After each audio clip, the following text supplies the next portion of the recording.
US da Aronba Pao Piruba mi Iran na Sibagi Cheirak Pikhre. Revolutionary Guard ki maming lairaba general ama US na drone strike ama sathaduna hatkibagi matangda United States amasum Israel da Pao Pibagi maral lairaba nupa ama Iran na Sibagi Cheirak Pikhre hain State TV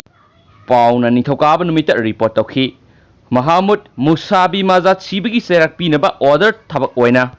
pangthokre hain report aduna haiki. Jun thadaleba asigi judiciary na Mazat CIA amasum Mossad Israel intelligence agency ga samnai haiki amasum mahakpo revolutionary guard amasum guard ki mapan gi thabak thoram sing yengsinba unit Carter's Qasem Soleimani na command toba matang na security information US amasum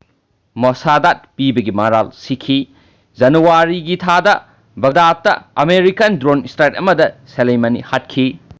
Pilot yaudaba plane sizinaduna misal kapsilaga hatkiba miyoi Soleiman khakta nate Iraq ta leiba Iran na sogatpa Popular Mobilization Forces haina khangnaba khulai paiba kangbu gi deputy commander Abu Mahdi al Muhandis amasum atai miyoi manga su sikhi